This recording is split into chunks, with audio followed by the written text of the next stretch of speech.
Olá, este é o STJ Notícias, seu momento semanal para ficar por dentro dos principais julgamentos do Tribunal da Cidadania.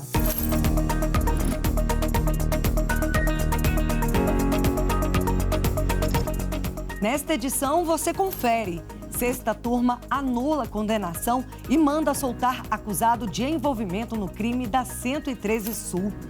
Temos também prática de ato libidinoso com pessoa dormindo configura estupro de vulnerável. E ainda, reportagem especial mostra a decisão do STJ sobre cirurgia plástica, garantias e direitos à indenização. O STJ Notícias começa agora.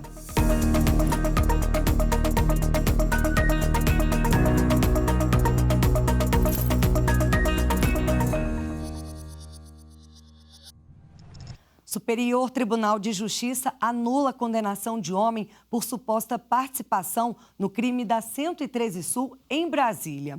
A gente confere os detalhes da decisão com o repórter Jaffer Araújo. Em julgamento realizado nesta terça-feira, a sexta turma do STJ, por unanimidade, anulou a condenação e determinou o trancamento da ação penal contra Francisco Marlon Barros Aguiar e a imediata soltura dele. O homem foi sentenciado a 47 anos de prisão pelo suposto envolvimento no caso que ficou conhecido como crime da 113 Sul, em referência à quadra residencial de Brasília, onde em agosto de 2009 ocorreram as mortes do ex-ministro do Tribunal Superior Eleitoral, José Guilherme Vilela, da esposa dele, Maria Carvalho Vilela, e da funcionária da família, Francisca Nascimento. Em setembro passado, a sexta turma entendeu que houve cerceamento da defesa e anulou a condenação da filha do casal, a arquiteta Adriana Vilela, apontada como mandante do crime. Ao classificar o caso como exemplo de erro judiciário gravíssimo, a sexta turma considerou que as confissões obtidas pela polícia não foram confirmadas na fase judicial da ação penal, sendo inadmissível uma condenação de Francisco Marlon pelo júri popular apenas com base em elementos extrajudiciais. É inadmissível que em um Estado democrático de direito um acusado seja pronunciado e condenado por um tribunal de juízes leigos apenas com base em elementos de informação da fase extrajudicial dissonantes da prova produzida em juízo sob o crivo do contraditório. Na quarta turma, foi definida a responsabilidade de comprador por dívidas condominiais, mesmo sem receber as chaves do imóvel. Os detalhes na reportagem de Samanta Peçanha. Confira comigo. Por unanimidade, os ministros consideraram que a obrigação de pagamento do condomínio é vinculada à propriedade do imóvel, independentemente da entrega das chaves. Assim, foi permitido ao condomínio cobrar o pagamento das cotas usando a execução de título extrajudicial. No caso julgado, os promissários compradores alegaram que, mesmo registrados como proprietários no imóvel, não tinham recebido as chaves e nem estavam na posse do bem. Com isso, questionaram a cobrança das cotas condominiais. Já o condomínio sustentou que eles são os legítimos proprietários, sendo que a dívida condominial pode ser exigida do proprietário registral ou de quem exerça domínio ou posse. O Tribunal de Justiça de São Paulo negou o provimento à apelação do condomínio e o caso foi parar no STJ. O relator do recurso especial, ministro João Otávio de Noronha, explicou que, no caso julgado, a propriedade do imóvel registrada no competente registro de imóveis atribuiu aos compradores a condição de condôminos com as respectivas obrigações. O ministro ressaltou ainda que a falta da entrega das chaves pode, no entanto, gerar direito de regresso contra o vendedor ou a construtora, mas isso não afeta a obrigação do pagamento das cotas ao condomínio. Quinta turma do Superior Tribunal de Justiça reafirma que a prática de ato libidinoso com pessoa dormindo é estupro de vulnerável. O colegiado reafirmou o entendimento de que a prática de ato libidinoso com uma pessoa enquanto ela dorme configura estupro de vulnerável, previsto no Código Penal, não sendo possível a desclassificação da conduta para o crime de importunação sexual.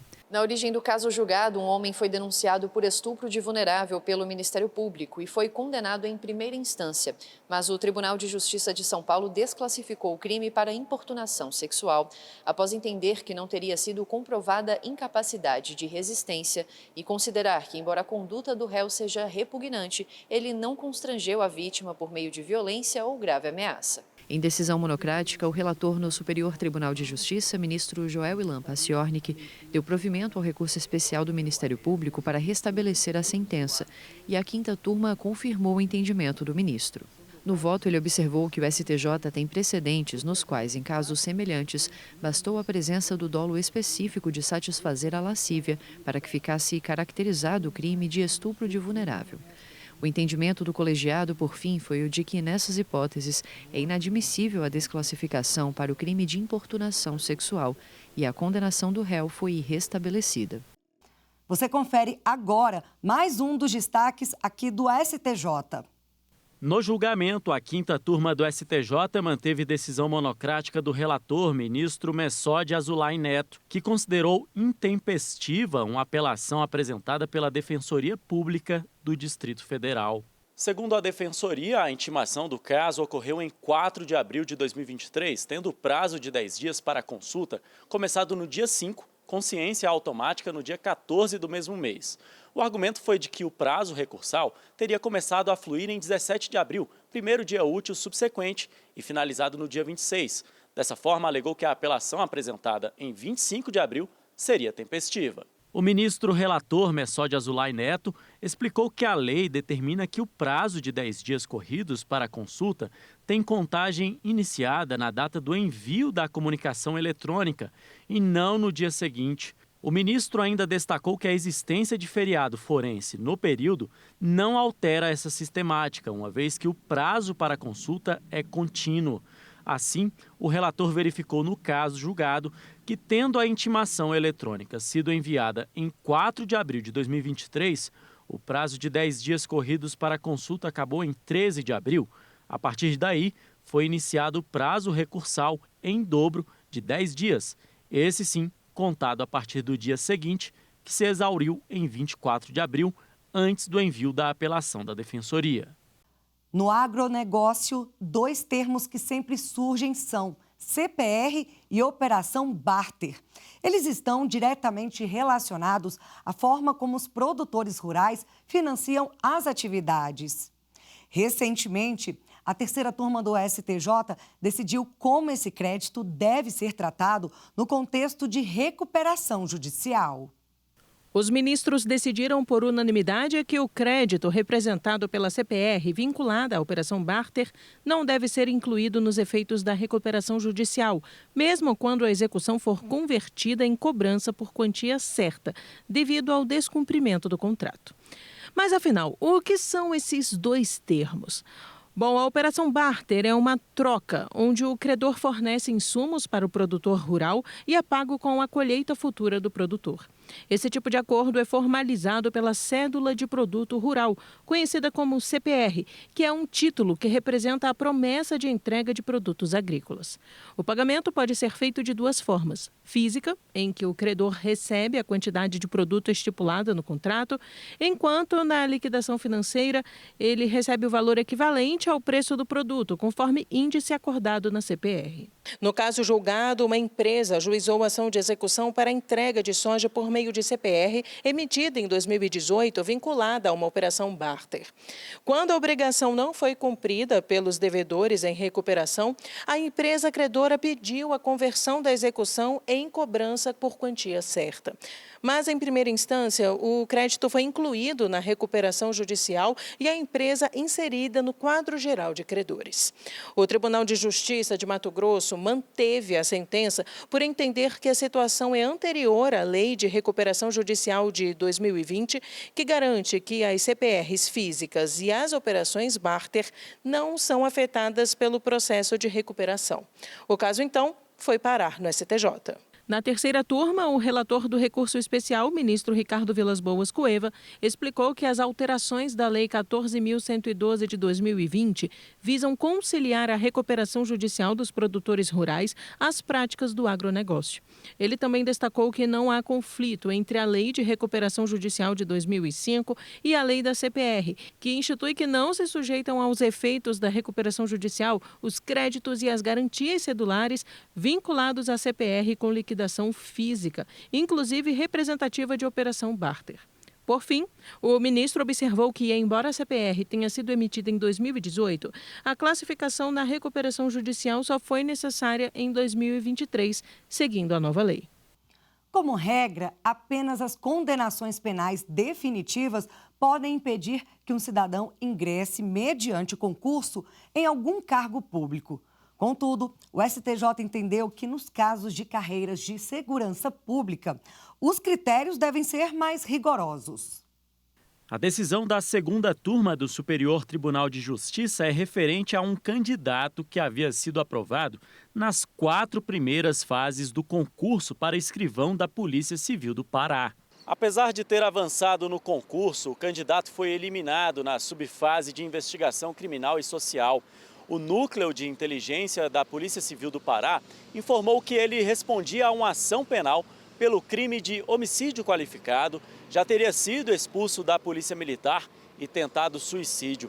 Após o Tribunal Estadual negar mandado de segurança, o candidato interpôs recurso no STJ, alegando que a exclusão do concurso por responder à ação penal não concluída extrapolou os limites do edital, além de ofender o princípio da presunção de inocência. O relator na segunda turma, ministro Marco Aurélio Belize, citou jurisprudência do Supremo Tribunal Federal, que considera, entre outros pontos, que a existência de ação penal contra o cidadão não pode ser causa de eliminação na fase de investigação social de concurso público.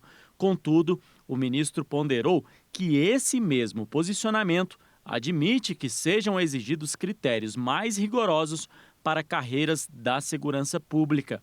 O relator ainda citou o entendimento do STJ de que a investigação social também analisa a conduta moral e social no decorrer da vida do candidato, com o objetivo de examinar o padrão de comportamento dele quando ingressar na carreira policial.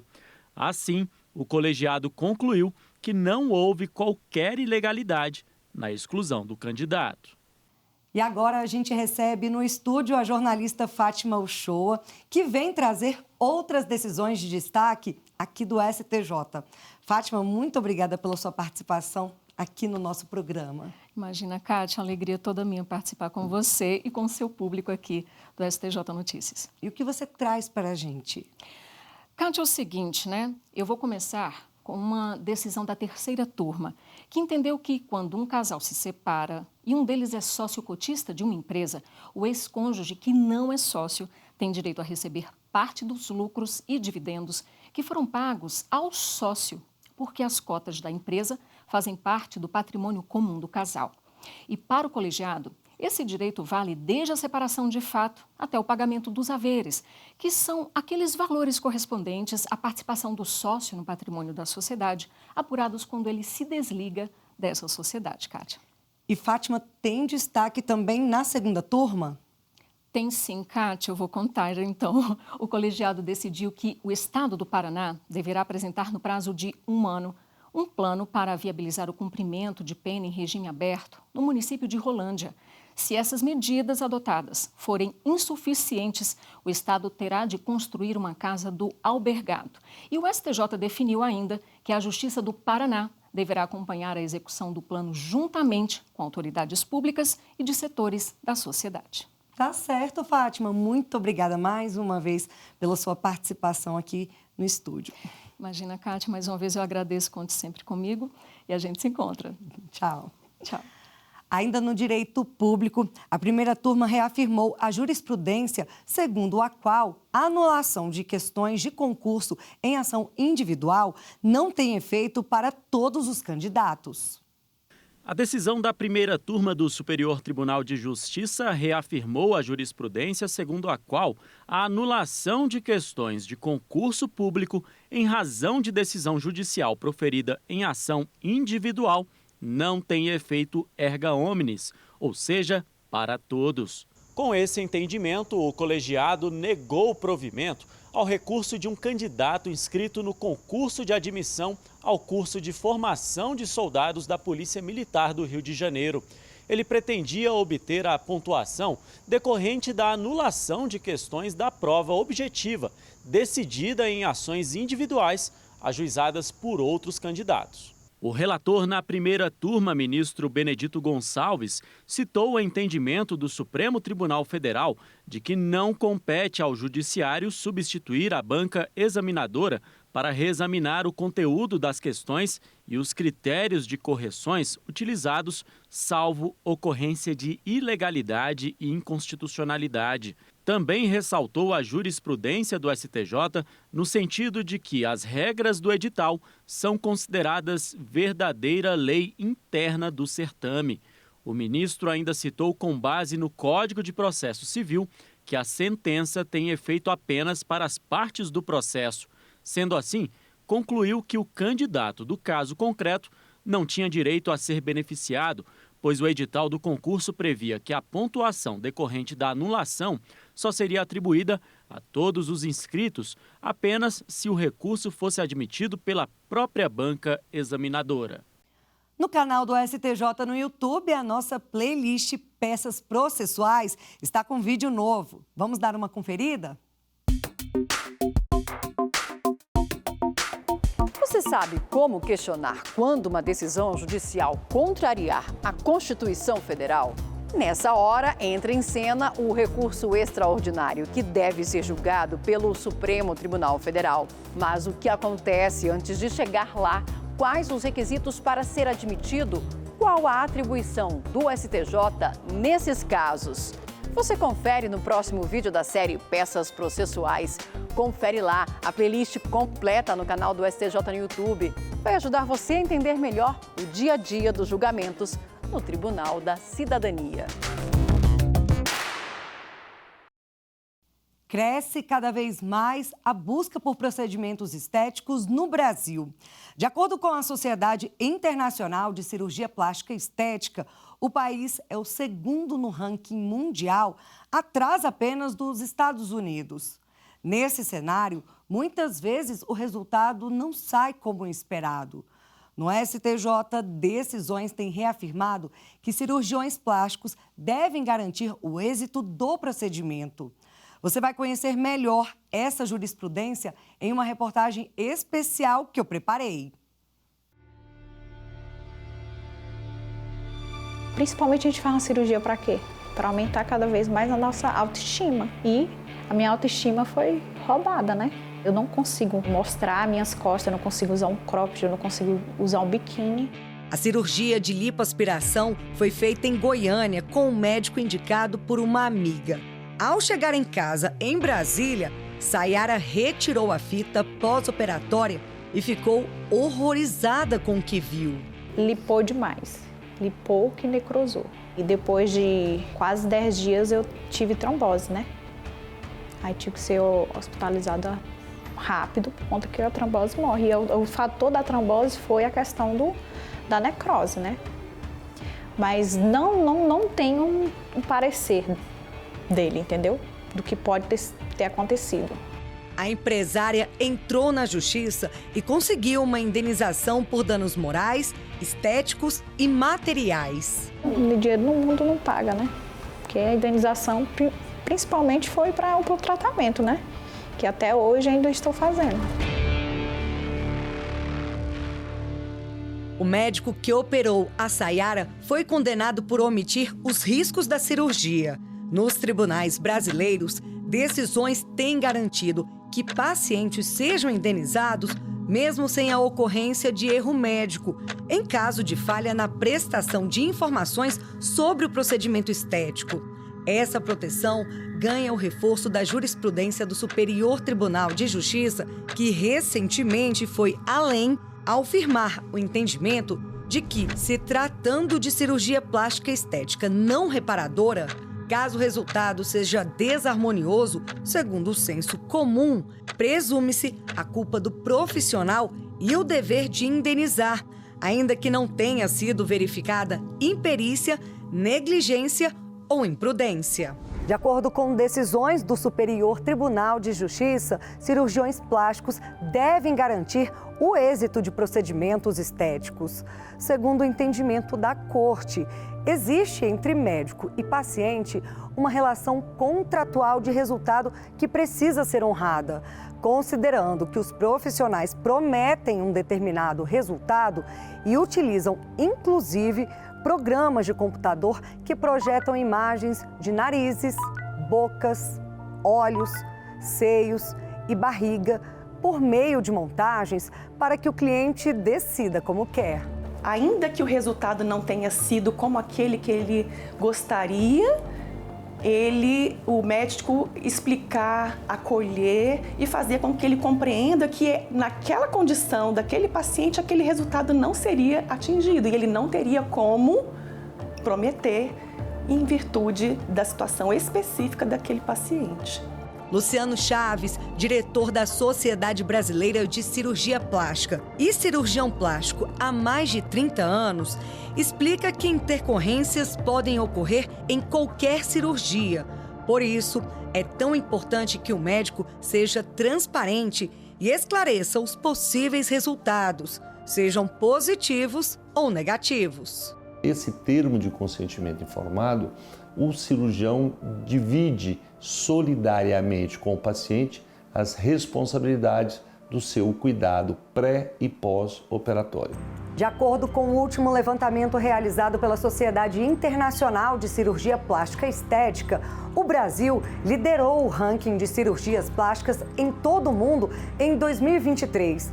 Foram realizados mais de 3 milhões de procedimentos estéticos no país, sendo 2 milhões com intervenção cirúrgica. Os mais comuns foram a lipoaspiração, implante de próteses de silicone, botox e preenchimentos com ácido hialurônico. Eu diria para você que nós vivemos hoje uma verdadeira pandemia de procedimentos estéticos. E a nossa orientação aos pacientes é que tenham muito cuidado a tomar uma decisão.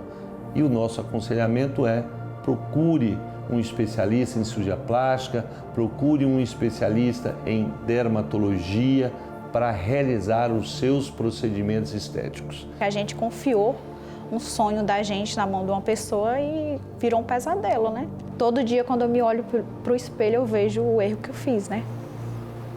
O erro de ter escolhido uma pessoa que me deixou dessa situação, né?